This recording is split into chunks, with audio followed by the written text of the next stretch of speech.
Oh, yeah, press the button. How about now? Okay. See, I'm a fast learner. You just have to show me and then I'll get it. Thank you. Yeah, I thought Jasmine was sweet and everything, but like I just fell in love with her. Like, oh my God. I can't wait to give her a bear hug. I didn't want to do it right now, but I'll do it. And her husband's probably gonna push me off of her, but oh my God, like her story was amazing. Was anyone thinking like she speaks clearer and more proper than I love the way how she speaks and she knows 3 languages. With me, people are like, do you know Farsi? Do you know Arabic? Nah, I grew up in America and this is my English. All right, for more information on what she does, take a look at her website at madamehury.com. So let me spell it. Her website is madamehury.com. A little bit about Hurricane Harvey. That was crazy for all of us in Houston to experience. I had a lot of plans for myself at that time for laughing my struggles off, and then the hurricane came. I stopped everything, and this is a shameless plug to Gallery Furniture, but I just want to say that they were so kind to hear me out when I called them and I said, hey, can I come and speak to the people in the shelter? If everyone saw it on the news, Gallery Furniture opened up his doors and people were able to live at Gallery Furniture for a while. Well, they were the sweetest ever. I didn't have to explain myself too much. I was able to go and just imagine they lost everything. And here I am, goofy and bubbly, just trying to make them smile and be there for them, and they welcomed me with open arms. So that was a great opportunity. She's hugging her, I'm jealous. I'm next. Everyone get in line. Jasmine, we love you, girl. All right, you guys. Well, it's great. It's like John just really handpicked our speakers today. So we have another fabulous speaker. Her name is Sheryl Green. She's over here in purple, my favorite color. So she definitely gets bonus points. All right, you guys. We are going to get it started with Miss Sheryl. But before I get her up here, I'd just like to share a little bit about her. Ever feel like you're living the wrong life? Our next speaker has uncovered strategies that you can use to start over and move to the next chapter.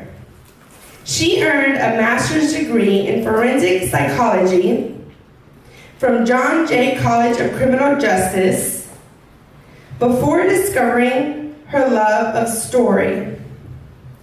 Now she brings this passion to fiction, nonfiction, and content writing for businesses. Ghostwriter and book coach, she is also the author of Surviving to Thriving: How to Overcome Setbacks and Rock Your Life. And Once Upon a Bottom Line, Harnessing the Power of Storytelling in Sales. In her spare time, she's an animal rescuing, oh, can I say this word? Hey, she said, oh, I get to say it, John. Here we go. In her spare time, she's an animal rescuing badass and enjoys throwing herself out of perfectly good airplanes. If you are ready to live the life you were meant to live, please help me welcome Miss Sheryl Green.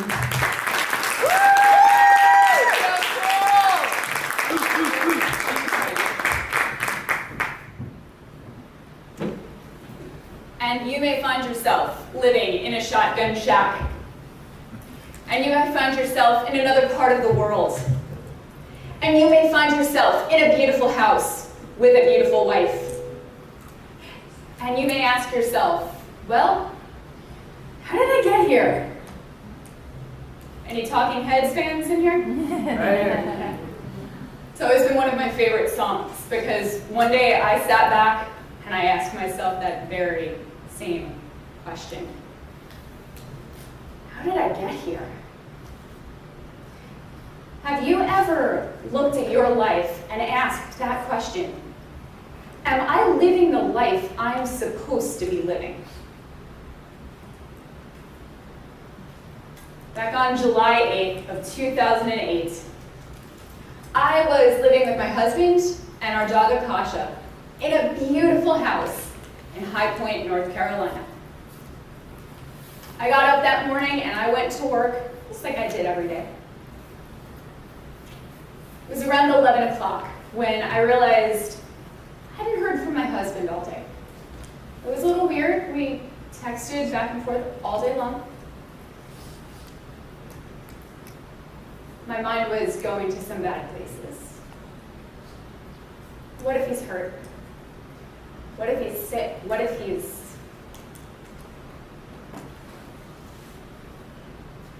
As the day went on, I got more and more anxious. I tried to text him, I tried to call him. Nothing. Till about 1 o'clock. My phone rang, and there he was. I'm in big trouble. I threw a folder down on my desk and I ran out into the parking lot. What's wrong? Are you okay? Where are you? He was in a police station, waiting to be booked. You know, it's funny. I always thought that when I got bad news, I would puke. I don't know why, I just assumed that my body would reject the news along with whatever else happened to be in there. But I didn't puke. Not when I got that phone call. Not when I got home and found an evidence packet taped to my wall. Not when I went to the police station and saw my husband wearing inmate orange for the first time. And not when I woke up the next morning and found news vans parked outside my house, my address and my license plate number in the newspaper. I didn't puke.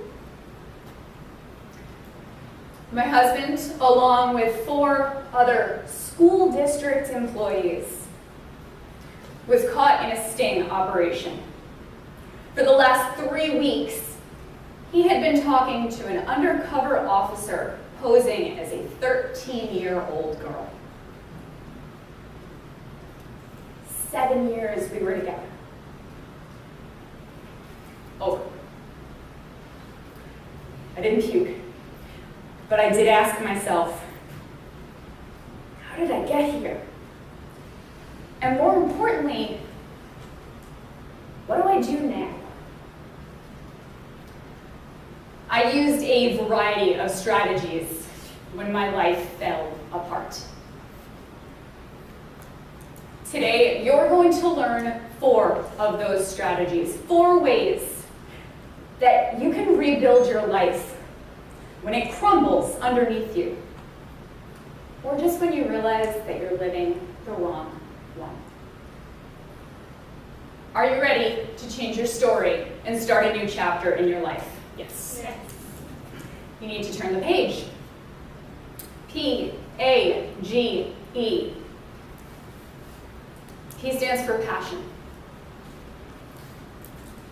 When I was married, I worked for a data management company. Do you know those letters and postcards that you get in the mail asking you for money? And when you send them money, 16 other organizations pop out of the woodwork and ask for it too? I put your name on that list. Sorry. Please raise your hand if your goal as a little girl or boy was to destroy our world's rainforests and annoy the ever-loving crap out of people. It was not mine either. After my divorce, I discovered my passion in waves. The first one was animal rescue, but we'll get to that in a couple of minutes. The second one was writing. I took a writing class at the community college with this adorable old man who would walk into class every day and say, "We're writers, so let's write." And I did. I wrote 3 novels, 2 of which will probably never see the light of day. And then I moved on to nonfiction. I wrote Surviving to Thriving and How to Harness Once Upon a Bottom Line. The next wave came when I got on stage for the first time. There's something amazing about knowing that you have connected with an audience and inspired them to do something to improve their life. So what are you passionate about?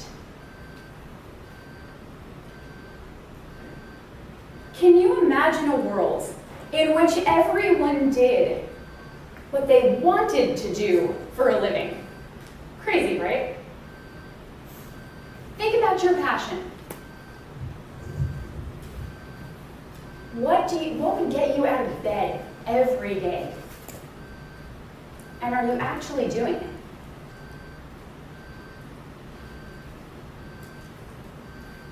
I know, we love our excuses. But I have a family to feed. But I can't just up and leave my job. But I need my insurance. I'm not suggesting that you walk out of here and quit your job.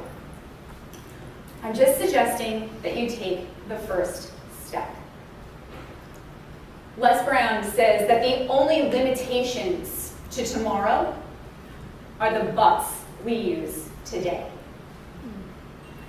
Find your passion and take the first step.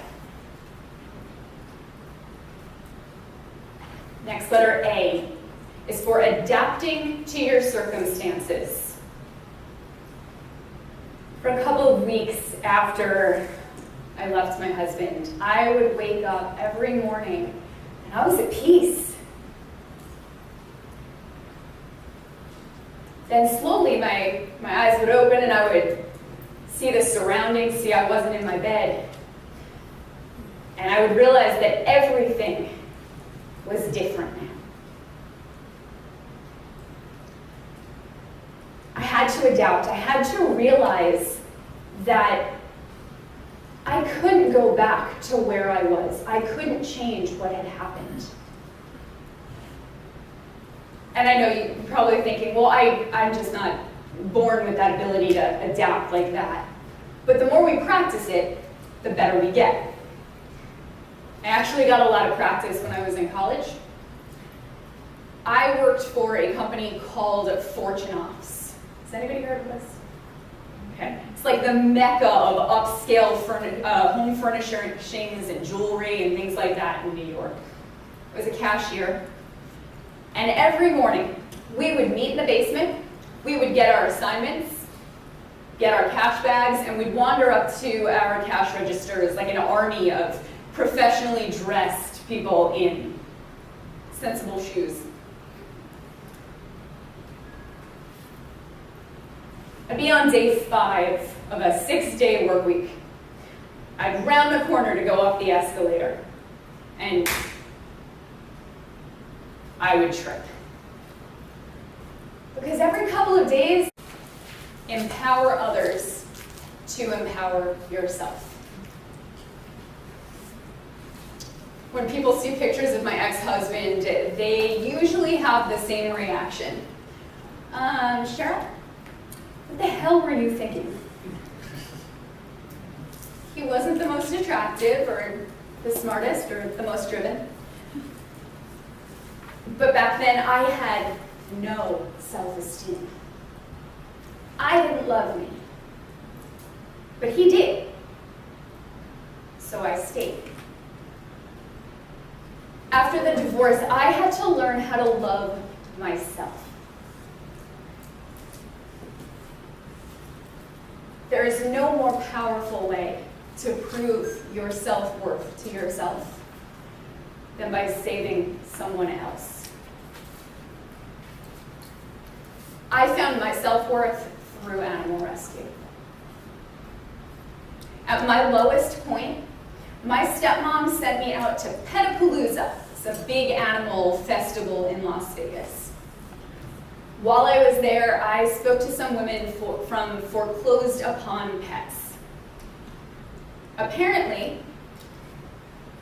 during the top of the housing crisis, or the bottom I should say, people were leaving their pets behind in their houses, their foreclosed houses, to die.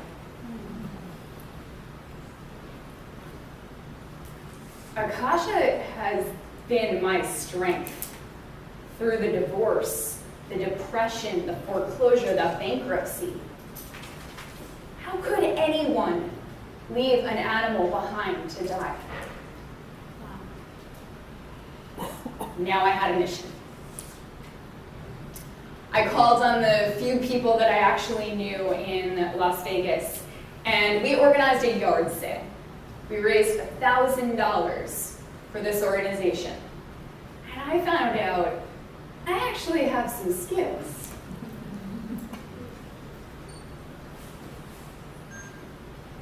When you help others, that is when you help yourself. Find your passion, and then help someone live it.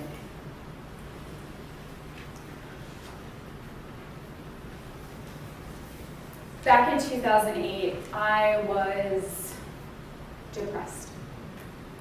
I was broke, I was lonely, and I was lying on the bathroom floor at my parents' house, curled up in the fetal position, crying onto the tile. I had hit my rock bottom. Have you hit yours? Have you been there?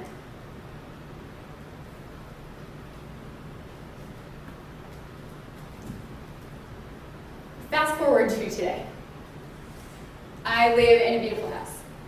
I am surrounded by amazing family and friends. I own my own business. And I'm so passionate about speaking and writing and animal rescue that I feel alive again. And I am married to the most amazing... Okay, so this is a little bit awkward. I'm still single. But I'm not married to a pedophile. Yay!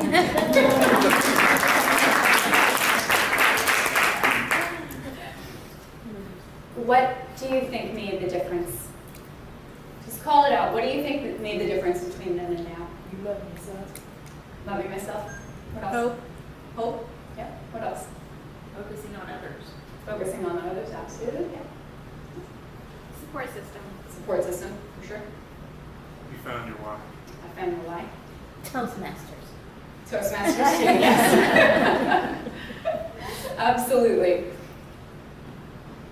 There's one more strategy that I'd like to share with you. It doesn't fit into my cute little acronym, but is it okay if I share it? Yes. Please raise your hand if you believe that my husband's crime was my fault. Put your hand down. You're not supposed to say yes to that.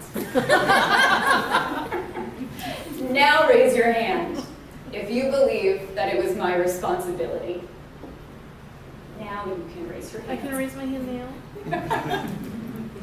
That was the biggest lesson that I learned, was the difference between fault and responsibility. And Will Smith has an amazing video about this on YouTube. He said that it is not your fault if your spouse cheated and ruined your marriage, but it is for damn sure your responsibility to overcome that pain and find a way to build a happy life for yourself. I read a self-help book when I was going through my divorce. Okay, actually I read every self-help book while I was going through the divorce. Some twice. But one of them really stuck out to me. I don't remember what book it was or who wrote it, but this is the gist of what I got. Stop calling yourself a victim. You are where you are today because of the decisions you made yesterday, last week, and 16 years ago. Whether you're miserable at work, divorced, overweight, doesn't matter. If you continue to believe that others dictate who you are and how you live, then things will never change. The day that you accept responsibility for your existence is the day that you can lift your sword to the sky and scream, "I have the power." It's a He-Man reference in case anybody doesn't know.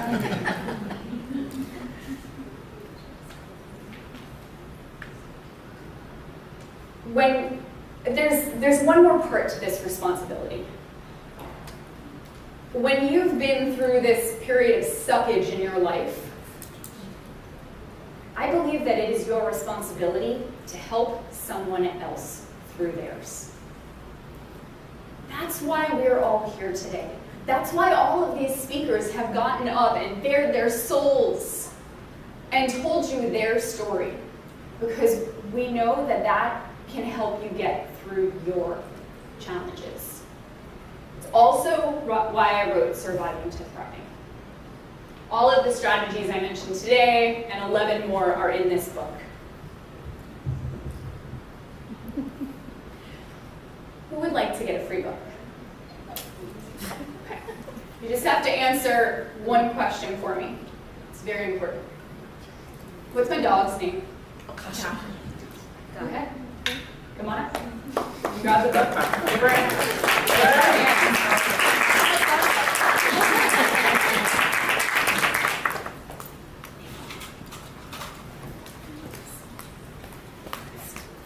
I have these books with me today.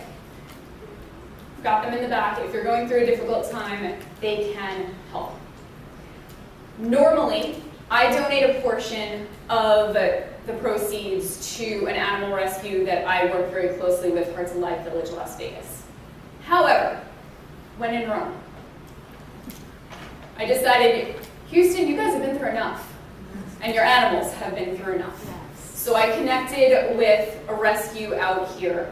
They're called Rockabully and Friends. We've got 2 of the women here today, and I want you to meet my new friend, who has been very quiet, and we're not going to clap until she gets off stage just because I don't want to scare her. And if anyone asks, she's a service dog. Oh, there you go. Come on. You're famous now. Okay, everybody say hi to Portia. Hi, Portia. I just met her like an hour ago, but she's already my best friend. And I got that from somewhere. Hold on. Come this way. Let's not show the tape on my back.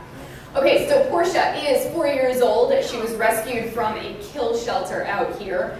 Clearly, she's had a couple of babies, and I don't know what happened to her 4 years, but she's available for adoption. She is good with absolutely everybody, and please raise your hand if you knew that she was in the back of the room. Like 4 of you, exactly. We talked a lot about our why today. This is my why. These animals got me through the roughest part of my life, and I will spend my last breath rescuing them. Portia will be in the back. Please come see us, buy a book so that I can donate some money, and come talk to Rockabully about how you can volunteer.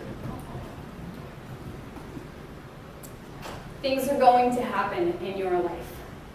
Circumstances change. You go through difficult times. When it's time to rewrite your story, turn the page. Find your passion, adapt to your circumstances, be grateful for what has happened to you, and empower others to empower yourself. One thing I want to leave you with.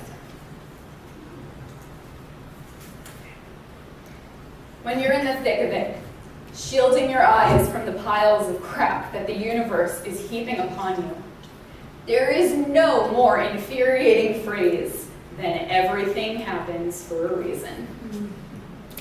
When your family or friends or that damn coworker who works in the cubicle across from you and nods in agreement whenever you're on a personal call, when they say those 5 words to you, admit it, you want to hit them with a stapler. So I apologize in advance, and I'll duck if anybody has a stapler. When I say, everything happens for a reason. Don't hate me, I'm not trying to be trite. We may not always understand what's happening at the time. Years later, we still may not understand why the hell something happened. But there's a bigger picture at play here. Sometimes you have to clear out the old in order to make room for the new. In the end, we are all just stories. Make yours a good one.